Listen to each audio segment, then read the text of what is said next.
بسم اللہ الرحمن الرحیم۔ محترم سامعین و ناظرین، آج ہم نے جس موضوع پر بات کرنی ہے وہ ہے ایک دوسرے کو گالی دینا۔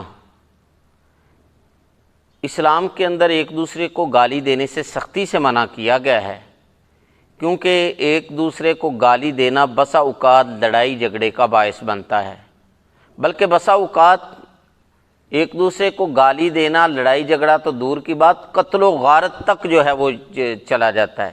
اس لیے اسلام کے اندر ایک دوسرے کو گالی دینے سے سختی سے منع کیا گیا ہے۔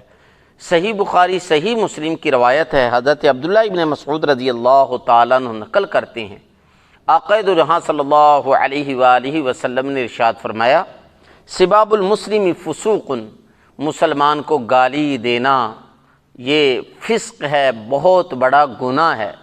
بلکہ دوسری حدیث کے اندر آتا ہے، کنز العمال کے اندر یہ حدیث ہے، سیدنا عبداللہ ابن عمر رضی اللہ تعالیٰ عنہما نقل کرتے ہیں، آقا دو جہاں صلی اللہ علیہ وآلہ وسلم نے ارشاد فرمایا، فحش گوئی کرنے والا، لوگوں کو گالیاں دینے والا یہ جنت میں داخل نہیں ہوگا۔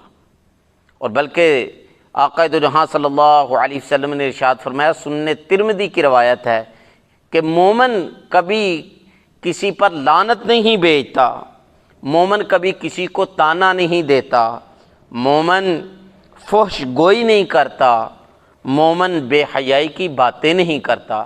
میں اور آپ محترم سامعین، ہم سب نے کلمہ توحید لا الہ الا اللہ محمد الرسول اللہ پڑھا ہے، ہم سب نے شہادتین کی گواہی دی ہے، اشہد ان لا الہ الا اللہ وحدہ لا شریک لہ واشہد ان محمدا عبدہ ورسولہ۔ الحمدللہ ہم سب مسلمان ہیں، ہم مومن ہیں۔ تو محترم سامعین، ایک مومن کی شان یہ نہیں ہے کہ وہ بے حیائی کی باتیں کرے، فحش گوئی کرے، دوسروں کو گالیاں دے۔ اس کو دین اسلام کے اندر سختی سے منع کیا گیا۔ ایک مشہور واقعہ ہے کہ ایک آدمی نے مدینہ منورہ کے اندر شراب پی لی، آقا دو جہاں صلی اللہ علیہ وسلم کو کی نظر پڑی، آقا دو جہاں صلی اللہ علیہ وسلم نے ارشاد فرمایا کہ اس کو مارو۔ سارے لوگوں نے اس کو مارنا شروع کر دیا۔ یہ اس لیے حکم دیا تاکہ اس کی عقل ٹھکانے آئے، اس کو پتہ چلے کہ شراب پینا حرام ہے اور آئندہ وہ بچ جائے۔ کسی نے ہاتھوں کے ذریعے مارا، کسی نے جوتوں کے ذریعے، جس طریقے سے بھی مارا، خیر وہ آدمی مار کھا کے ٹھکائی جب اس کی ہو گئی تو وہ ادھر سے بھاگ گیا۔ پیچھے سے چند لوگوں نے چند جملے کہے، اخزاک اللہ، اخزاک اللہ، اخزاک اللہ، اللہ تعالیٰ نے اس کو رسوا کر دیا، یہ تو رسوا ہو گیا، یہ تو ذلیل ہو گیا۔ اب یہ کسی کو کہنا کہ ذلیل ہو گیا، رسوا ہو گیا، یہ گالی ہے۔ آقا دو جہاں صلی اللہ علیہ وسلم نے جب یہ جملے سنے تو آپ صلی اللہ علیہ وسلم نے ارشاد فرمایا، اس طرح نہ کہو، اس طرح نہ کہو، تم تو اپنے بھائی کے خلاف شیطان کی مدد کر رہے ہو، کیونکہ شیطان کا بھی یہی ایجنڈا ہے کہ مسلمانوں سے، مومنوں سے گناہ کروائے اور ان کو ذلیل و رسوا کرے۔ اس لیے محترم سامعین، میں اور آپ ایک دوسرے کو گالی دینے سے دور رہیں۔ اور پھر یہ بسا اوقات یہ ذہن میں رکھ لے، جو بندہ ابتدا کرتا ہے گالی دینے کے اندر، سارا گناہ اسی پر ہوتا ہے، سارا گناہ اسی پر ہوتا ہے، جب تک کہ دوسرا آدمی اسی طریقے سے اس کو گالیاں نہ نکالے۔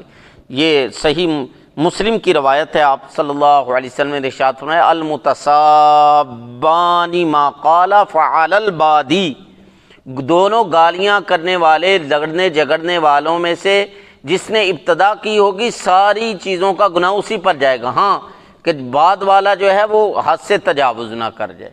اس لیے محترم سامعین، میں اور آپ گالی دینے سے دور رہیں۔ آقا دو جہاں صلی اللہ علیہ وآلہ وسلم نے ارشاد فرمایا، قرب قیامت لوگ ایک دوسرے کو سلام کرنا ترک کر دیں گے، سلام کی جگہ ایک دوسرے کو ملیں گے گالیوں کے ذریعے۔ تو آج ہمارے معاشرے کے اندر محترم سامعین، جو جتنا جگری دوست ہوتا ہے، جتنا قریبی تعلق والا ہوتا ہے، 5 انگلیاں برابر نہیں، یہ سب کی میں بات نہیں کر رہا، بہت اچھے بندے بھی ہیں، یہ کچھ کردار اس طرح کے ملنے کو ملتا ہے۔ جتنے قریبی ہوتے ہیں اتنی ہی فحش گوئی کے ساتھ ایک دوسرے کو ملتے ہیں، اتنی ہی بری باتوں کے ساتھ، اتنی ہی گالیوں کے ساتھ جو ہے وہ ملتے ہیں۔ تو یہ مناسب نہیں ہے کہ میں وہ جملے دہراؤں، لیکن یہ ہے کہ محترم سامعین، مجھے اور آپ کو اس سے بچنا چاہیے۔ اور پھر ہمارے معاشرے کے اندر یہ ایک فیشن بن چکا ہے، خاص طور پر پنجاب کے اندر جو ہے وہ کہتے ہیں یہ ہمارا کلچر ہے۔ یہ کلچر نہیں ہے محترم سامعین، یہ بے حیائی ہے، اسے اسلام نے سختی کے ساتھ منع کیا ہے۔ اور پھر زندوں تک بات ہی نہیں رہتی بلکہ مردوں تک جو ہے وہ چلے جاتے ہیں۔ حالانکہ صحیح بخاری کی روایت ہے، عائشہ صدیقہ رضی اللہ تعالیٰ عنہ نقل کرتی ہیں، آقا دو جہاں صلی اللہ علیہ وسلم نے ارشاد فرمایا، لا تسبوا الاموات، مردوں کو گالیاں نہ دو، مردوں کو برا بلا نہ کہو۔ تو یہ محترم سامعین دیکھ لیں، سوشل میڈیا پر خاص طور پہ افسوس اس وقت ہوتا ہے جب نام نہاد ریسرچر دین کے نام پر جو ہے وہ گالیاں دیتے ہیں۔ وہ ایک الگ بات ہے کہ مہذب گالیاں دیتے ہیں، اس سے آگے وہ بڑھ نہیں سکتے۔ اور پھر کن کو گالیاں دیتے ہیں؟ علماء کو، دین کا کام کرنے والوں کو۔ اس پہ محترم سامعین مجھے اور آپ کو جو ہے وہ اب کوئی غلط لفظ نہ میں خدا نہ خواستہ بول دوں، کیونکہ جب وہ غلط بول رہے ہیں تو ہم بھی اگر غلط بولیں گے تو دونوں برابر ہو جائیں گے۔ دیکھیں حدیث کے اندر آتا ہے، آقا دو جہاں صلی اللہ علیہ وسلم نے ارشاد فرمایا، مرغے کو گالیاں نہ دو، مرغے کو گالیاں نہ دو۔ جو دیہاتوں کے اندر رہنے والے ہوں گے ان کو یہ بات صحیح سمجھ آئے گی۔ کیوں؟ اس لیے کہ مرغا صبح سویرے اٹھاتا ہے تمہیں۔ اب مرغے کو گالیاں دینے سے، برا بلا کہنے سے منع کیا جا رہا ہے، کیوں؟ اس لیے کہ وہ صبح سویرے اٹھاتا ہے۔ اور جو محترم سامعین 5 وقت کی اذان دیتا ہے مؤذن، اس کو برا بلا کہہ دیتے ہیں، امام اور خطیب اس کو برا بلا۔ ایک عالم دین جس کی زندگی کا منشا یہی ہے کہ دین کی بات، قرآن و سنت کی بات، تو یہ محترم سامعین مجھے اور آپ کو اپنی زبانوں کو لگام دینی چاہیے۔ ایسے ہی خواہ دوسروں کو گالیاں دینی شروع کر دی، دوسروں کو کی عزتیں جو ہے وہ اچھالنی شروع کر دی۔ آقا دو جہاں صلی اللہ علیہ وسلم نے ارشاد فرمایا، اپنے والدین کو گالیاں نہ دو، اپنے والدین کو گالیاں نہ دو۔ صحابہ نے عرض کیا، یا رسول اللہ صلی اللہ علیہ وآلہ وسلم، اپنے والدین کو گالیاں کون دے گا، کون دیتا ہے؟ آپ صلی اللہ علیہ وسلم نے ارشاد فرمایا کہ تم کسی کے والد کو، کسی کے باپ کو، کسی کی ماں کو، کسی کی بہن کو گالی دیتے ہو تو اس کے جواب میں جو تمہارے باپ کو، تمہاری ماں کو، تمہاری بہن کو جو گالیاں پڑتی ہیں وہ یہ سمجھو کہ تم ہی دے رہے ہو، کیونکہ تم نے اس کی ماں کو جو ہے وہ ہٹ کیا، اس کے باپ کو تم نے گالی دی، اس کی بہن کو تم نے گالی دی، اس نے جواب کے اندر دی۔ تو یہ ایسے ہی ہے جیسا کہ تم اپنے ماں باپ کو گالی دلوا رہے ہو۔ تو ایسا نہ کرے محترم سامعین، ایسا لوگوں کے ساتھ رویہ، ایسی بد کلامی، ایسی بد اخلاقی اور ایسی زبان استعمال نہ کریں کہ وہ ہمارے ماں باپ کو، ہمارے جو بہن بھائیوں کو کوئی گالیاں دے۔ تو یہ آج کا تھوڑا سا درد دل تھا، آپ حضرات کے سامنے رکھ دیا۔ افسوس اس وقت ہوتا ہے کہ چلیں جو لوگ جن کو ہم دنیا دار کہتے ہیں وہ گالیاں دیں تو وہ بھی گناہ ہے، لیکن جب دین کے نام پر نام نہاد جو ہے ریسرچر جو ہے وہ بدتمیزی، بد اخلاقی کرنا شروع کر دیتے ہیں، گالیاں دینی شروع کر دیتے ہیں، اس وقت افسوس زیادہ ہوتا ہے۔ اب اس کا مطلب یہ نہیں کہ میرے اور آپ کے پاس دلیل آ جائے کسی مسئلے کے اندر تو بد اخلاقی کرنا شروع کر دیں، دوسروں کو گالیاں دینی شروع کر دیں، دوسروں کو جو ہے وہ غلط رویے سے پیش آنا شروع کر دیں۔